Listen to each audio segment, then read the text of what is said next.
Saudara, keluarga Praka Farizal Ramadan berharap upaya percepatan pemulangan jenazah dapat dilakukan. Keluarga juga meminta pemerintah mendesak PBB untuk melakukan investigasi secara transparan. Ditemui di rumah duka Praka Farizal di Pedukuhan Ledok, Sidorejo, Kabupaten Kulon Progo, Yogyakarta. Pihak keluarga masih menunggu pemulangan jenazah dari Lebanon. Keluarga berharap proses pemulangan bisa dipercepat karena jenazah sudah cukup lama berada di Lebanon. Keluarga juga meminta pemerintah Indonesia bisa mendesak PBB untuk melakukan investigasi terbuka dan transparan tentang penyebab gugurnya 3 prajurit TNI. Harapannya juga pemerintah melalui menteri atau yang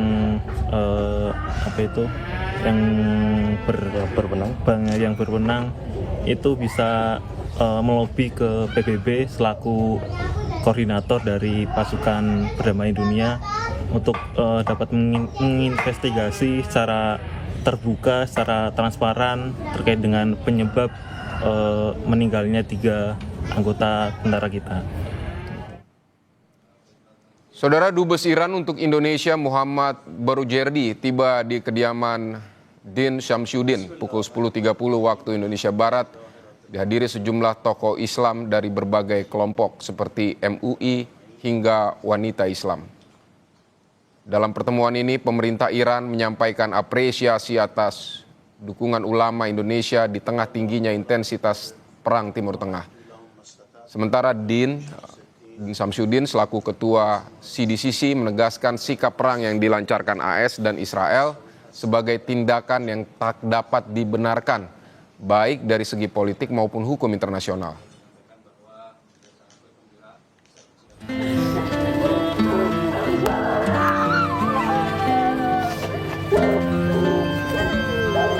Isak tangis Fafa Nur Azila pecah saat tiba di rumah duka di Pedukuhan Ledok, Sidorejo Lendah, Kulon Progo, Yogyakarta. Istri almarhum Praka Farizal Ramadan, prajurit TNI yang gugur di Lebanon ini, tak kuasa menahan air matanya saat bertemu ibu mertua.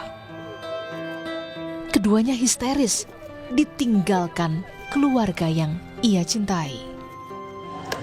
Istri dari almarhum Praka Farizal sudah datang dari Aceh ya.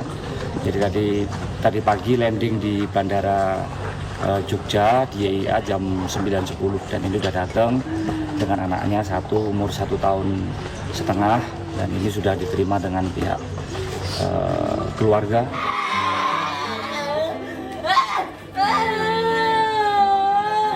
Di Cimahi, Jawa Barat, pemerintah Palestina sampaikan duka cita kepada keluarga Kapten Infanteri Zulmi Aditya Iskandar di Kampung Kendal, Kota Cimahi, Jawa Barat.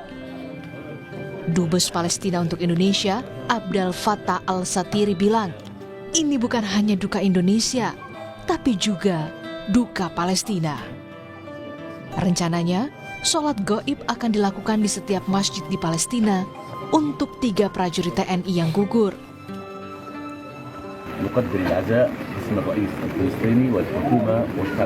Ya, kami juga menyampaikan takziah atas nama Presiden Palestina Mahmud Abbas dan bangsa Palestina. Putra-putri Indonesia juga merupakan bagian dari putra-putri kami. Hari ini merupakan hari yang sedih bagi segenap warga bangsa Indonesia dan juga merupakan hari yang bersedih bagi kami warga Palestina. Tetapi almarhum insya Allah beliau tercatat sebagai syahid di sisi Allah Subhanahu wa taala. Beliau adalah syahid perdamaian. Keluarga Kapten Infanteri Zulmi Aditya, Sertu M. Nur Ikhwan, dan Praka Farizal Ramadan kini menanti kedatangan jenazah untuk dimakamkan di peristirahatan terakhir. Tim Liputan, Kompas TV.